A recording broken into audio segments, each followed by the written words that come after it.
किया है, जो तूफानों में पल रहे हैं वही दुनिया बदल रही है। घबराना किस बात का। वेलकम करता हूं आपके अपने प्यारे से channel physics driver global institute पे।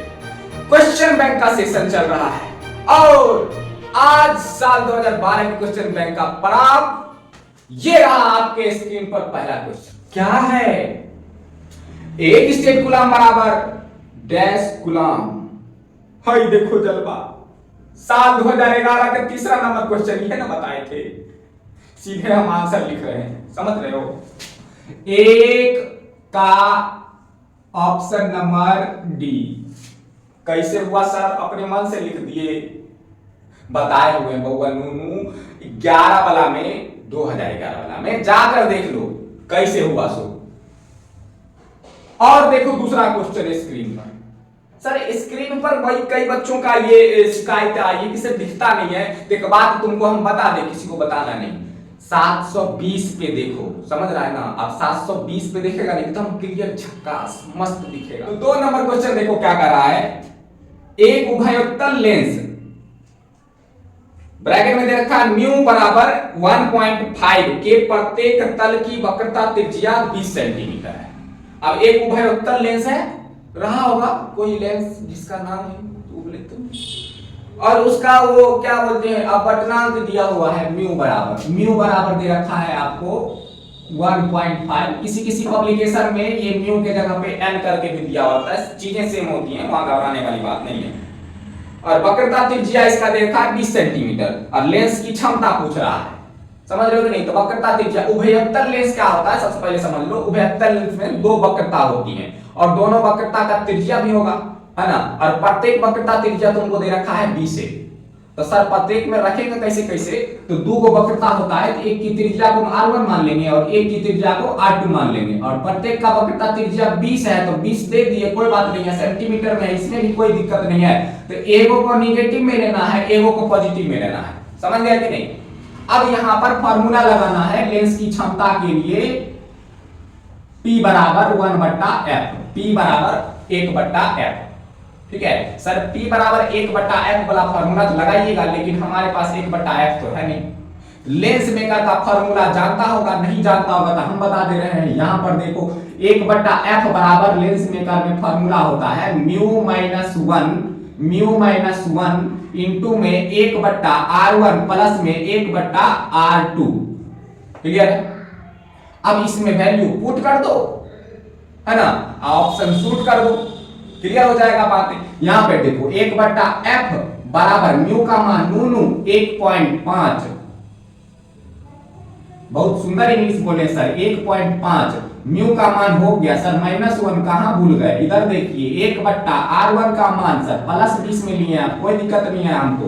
1 सॉरी बहुआ सॉरी, यहाँ पे माइनस होता, बहुते सॉरी, यहाँ पर देखो। अब बट्टा में r2 का मान सर -20, क्लियर है, सेंटीमीटर में दिखा हुआ, मात्रक उतरक बाद में लिख लेना।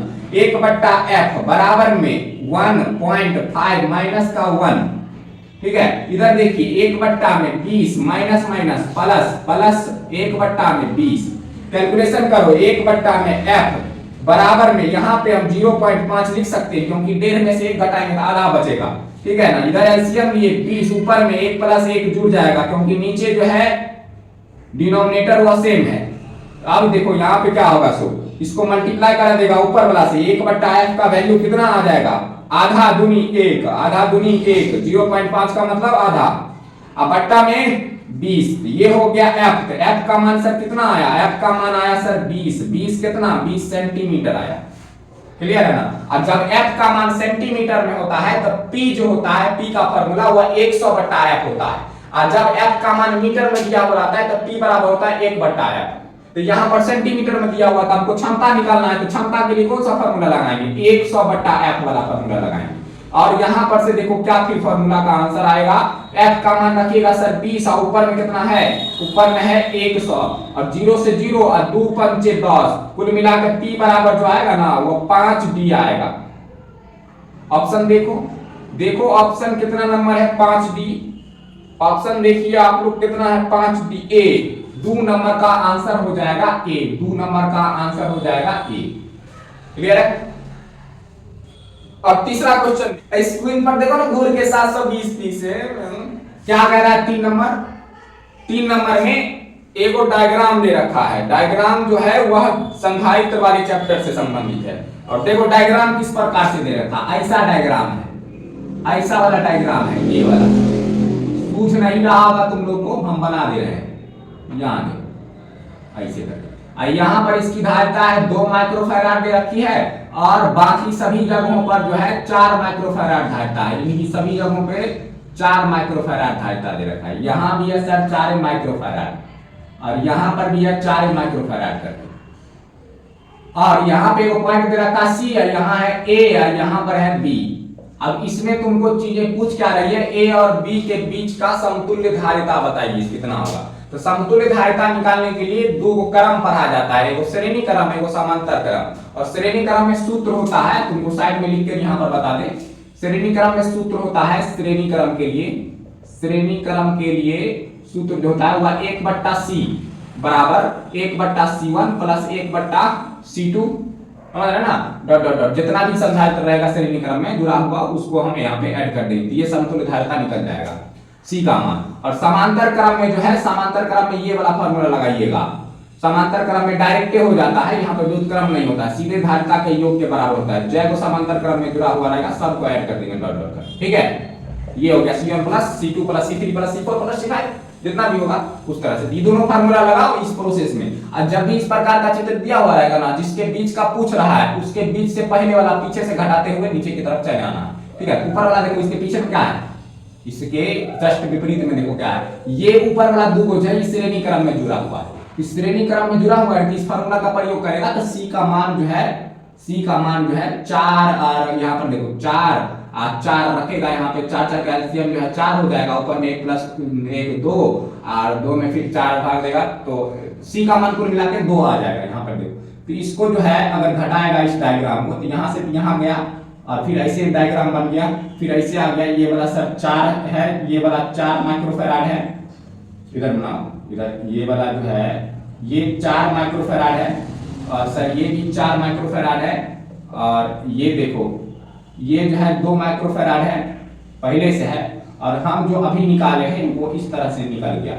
ये त्रिभुज वाला जो था ये ऊपर वाला, इसका मान कितना आया है श्रेणी क्रम में सॉल्व करने के बाद, ये भी आया है 2 माइक्रोफैराड। क्लियर है। अब देखो ये वाला 2 माइक्रोफैराड और ये माइक्रोफैराड, ये दोनों समांतर क्रम है। तो समांतर क्रम में समतुल्य धारिता कैसे निकालेंगे, ये देखो C1 प्लस C2, तो 2 माइक्रोफैराड प्लस 2 माइक्रोफैराड बराबर कितना हो जाएगा, 4 माइक्रोफैराड हो जाएगा। तो फिर इस डायग्राम को और छोटा कर देंगे हम, देखो इस तरह से बन जाएगा। ये इसको मिला के 4 माइक्रोफैराड हो गया समांतर क्रम प्रोसेस से, तो ये हो गया 4 माइक्रोफैराड का, और ये हो गया सर पहले से 4 माइक्रोफैराड का था, और 4 माइक्रोफैराड का, और ये जो है ये भी पहले ये से 4 माइक्रोफैराड का था, ये पहले ये 4 माइक्रोफैराड था। क्लियर, चीजें दिख रही हैं। और ये जो सॉल्व करके आया समांतर क्रम में ये हो गया 4 माइक्रोफैराड। समझ रहे हैं कि नहीं, ये प्रोसेस तुमको फॉलो करना पड़ेगा। डायग्राम के माध्यम से इजी हो जाता है, थोड़ा श्रेणी क्रम में कैलकुलेशन अगर आपको तेजी से आ रही है, समांतर का सब कैलकुलेशन आता है तेजी से तो बना सकता है। अब देखो इसको खींच के तला देगा ऐसे करके, तो 4 4 4 इस तीनों श्रेणी क्रम में आ जाएगा। समझ रहे, दूसरा कोनो लाइन तो है नहीं। इसको जब खींच दीजिएगा ना मार्कर श्रेणी क्रम में, श्रेणी क्रम में इसको फिर सॉल्व कीजिएगा तो फिर देखो क्या आएगा। श्रेणी क्रम में सॉल्व करने पर हम यहीं पर कर देते हैं, C बराबर 1 में C1 प्लस 1 में C1 का मान 4 रखो, इसका भी मान 1/4 को प्लस में इसका भी मान 1/4 रखो, 4 4 4 का एलसीएम हो जाएगा 4, और ऊपर में 1 प्लस 1 बराबर 3, और 1/c का मान इतना है तो C का मान कितना आएगा, 1/c का मान इतना है तो C का मान कितना आएगा, विपरीत हो जाएगा उसका, तो हो जाएगा 4/3। और इसका मात्रक क्या है, माइक्रोफैराड देखा है, तो 4/3 माइक्रोफैराड देखो कितना नंबर ऑप्शन में, 4/3 microfarad 2 number option, option number B, option number 3 का हो जाएगा बी। चीजें क्लियर है। फटाक से देखो 4 नंबर क्वेश्चन क्या कर रहा है, समय बहुत लग रहा है, तो क्या करना है यहाँ पे 4 नंबर में थोरियम, यहाँ पे 90 है, ऊपर में है 230, ऊपर में है 230।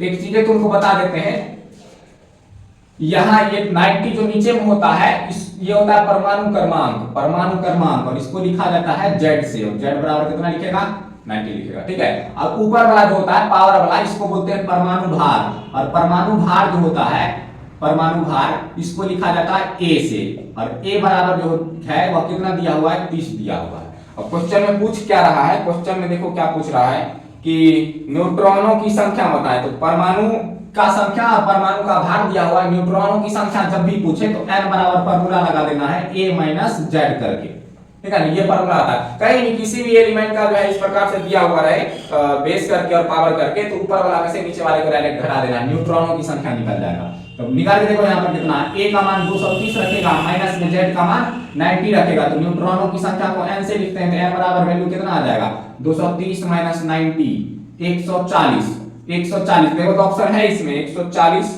ऑप्शन नंबर बी, 4 का भी हो जाएगा बी, 4 का भी आंसर हो जाएगा बी। क्लियर है। 5 नंबर देखिए, 5 नंबर क्या है, एक लौह चुंबकीय पदार्थ की चुंबकशीलता म्यू है। अच्छा अच्छा, क्या है म्यू, क्या है, एक लौह चुंबकीय पदार्थ की चुंबकशीलता जो होता है वह 1 से बड़ा होता है। कितना होता है, 1 से बड़ा होता है। यहाँ 5 नंबर देखो 1 से बड़ा कौन ऑप्शन में है, इसको याद कर लेना है, ठीक है ना, हर एक चीज सॉल्यूशन में नहीं आ सकता है। तो ऑप्शन नंबर देखो ये म्यू बराबर 1 से बड़ा, म्यू चुंबकशीलता है जो 1 से बड़ा होगा। ऑप्शन नंबर हो गया यहाँ पे आपका ए, ऑप्शन नंबर ए, चुंबकशीलता 1 से बड़ी होती है, याद रखना, समझ रहे हो कि नहीं, एकदम भूलेगा आप, सोच लेना, छोड़ेंगे नहीं हम। सर पकड़िए तो पहले पकड़िएगा मजाक करते हैं।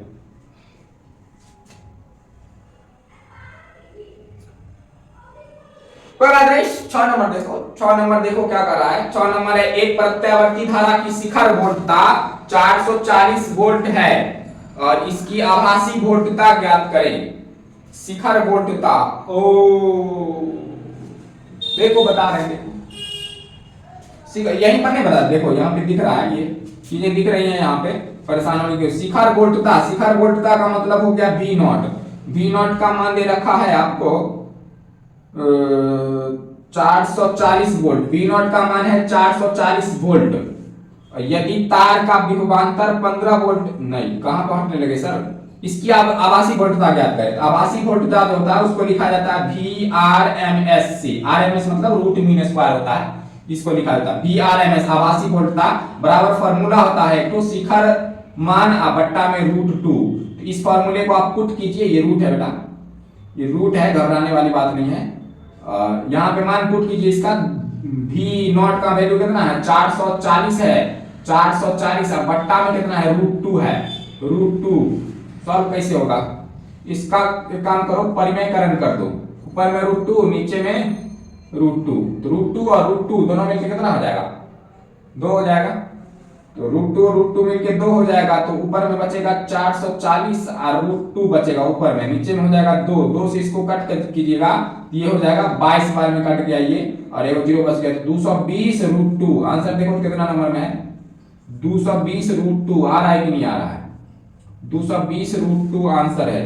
मात्रक उतरक लगा लेना खुद से, 220 √2, option number C, option number हो जाएगा 6 का सी, कहां लिखें, यहां लिख देते हैं, ऑप्शन नंबर 6 का सी, ठीक है।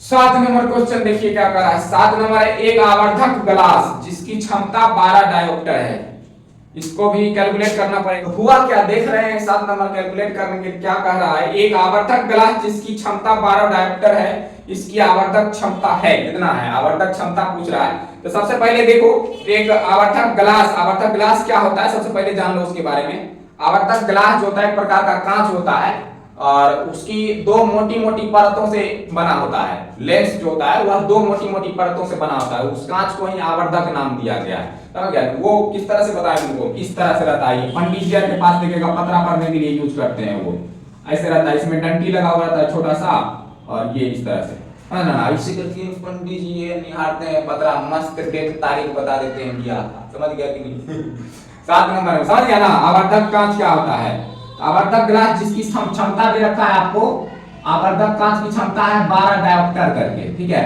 12 डायोप्टर, इसकी क्षमता पूछ रहा है, क्षमता पूछ रहा है, तो कैसे निकालिएगा, आवर्धक क्षमता पूछ रहा है, तो आवर्धक क्षमता के लिए फॉर्मूला होता है, वो एक तो फॉर्मूला होता है जो बता दे रहे हैं हम इसको, आवर्धक क्षमता m से लिखा जाता है, ये फॉर्मूला होता है 1 + d/f, 1 + d/f एफ, इसको अलग अलग करके लिखिएगा अगर आप तो 1 प्लस डी बट्टा एफ को हम लिख सकते हैं डी गुने 1 बट्टा एफ, और 1 बट्टा एफ को पी लिखा जाता है।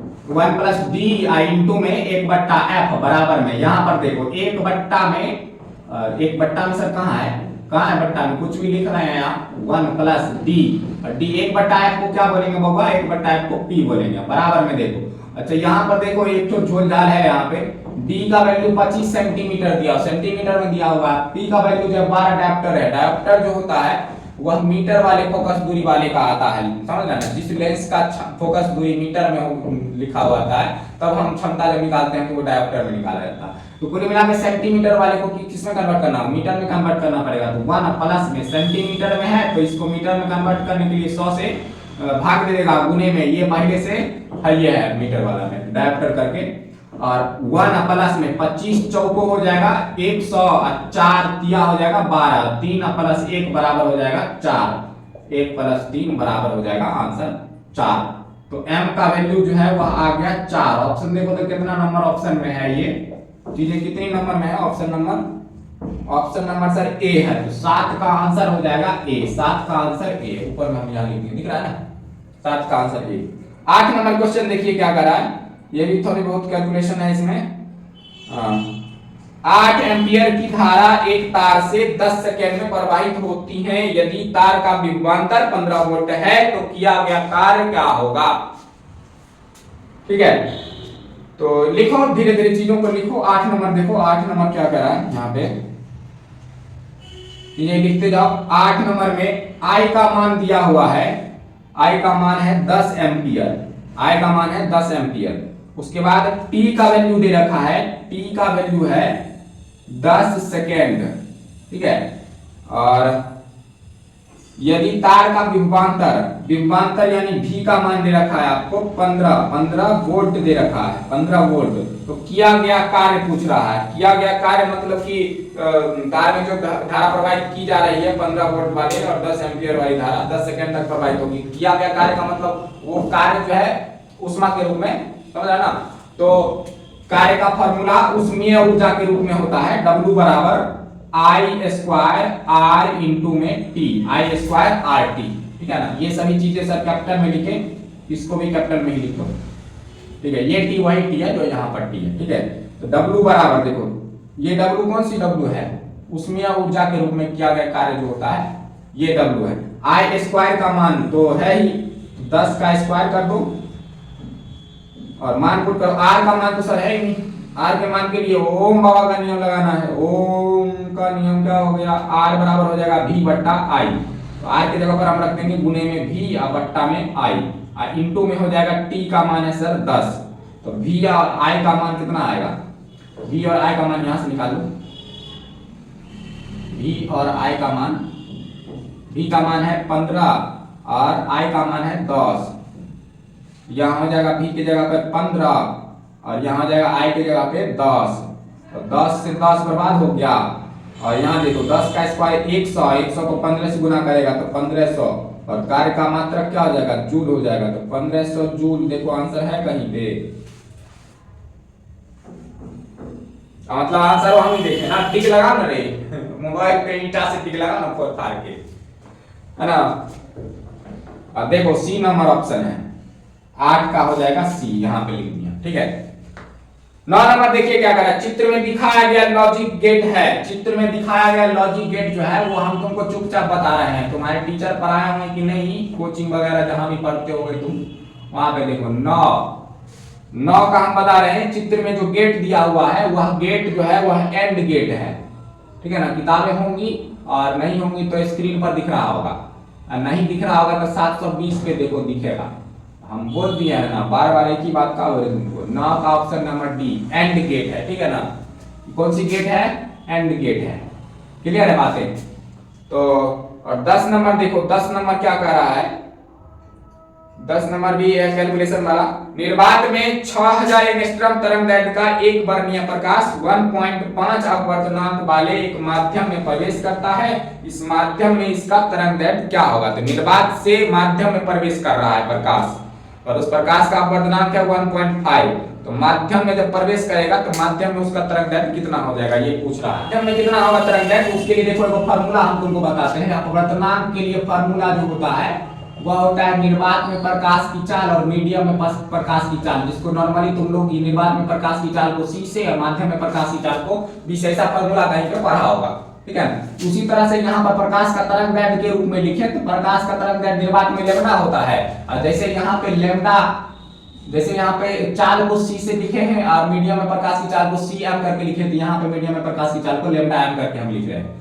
चीजें क्लियर हो रही है कि नहीं। अब वर्तमान दे रखा है प्रकाश का क्वेश्चन में 1.5 बराबर में लैम्डा का वैल्यू दे रखा है 6000 एंगस्ट्रॉम, और मीडियम वाला तुमसे पूछ रहा है, तो मीडियम वाले को उधर कर दो, पूछ रहा है तो जो पूछ रहा है उसको साइड करो, और बट्टा में हो जाएगा यहाँ पे 6000 एंगस्ट्रॉम, ठीक है ना, और नीचे में है 1.5, ये वाला इधर से इधर कर दिए हैं, और दशमलव यहाँ से हटाएगा तो यहाँ है वो जीरो बढ़ाना पड़ेगा, और जीरो बढ़ाना पड़ेगा तो जीरो तो बढ़ा दिया, ठीक है सर, जीरो तो बढ़ा दिया, करेंगे क्या यहाँ पे ऊपर में देखिए 60,000 हो गया, नीचे में हो गया 15 से काटेगा ना इसको तो 15 चौके 60 हो जाएगा सर, 3 को जीरो बच गया, और यहाँ पे लैम्डा मीडियम का मान आ गया 4 पे 3 को जीरो, तो 4000 एंगस्ट्रॉम। ऑप्शन देखिए तो है कहीं पे, ऑप्शन नंबर कितना है, 10 नंबर का ऑप्शन देखिए, 10 नंबर का ऑप्शन जो है ए नंबर ऑप्शन में है, 10 का ए हम यहाँ पर आंसर लिख देंगे।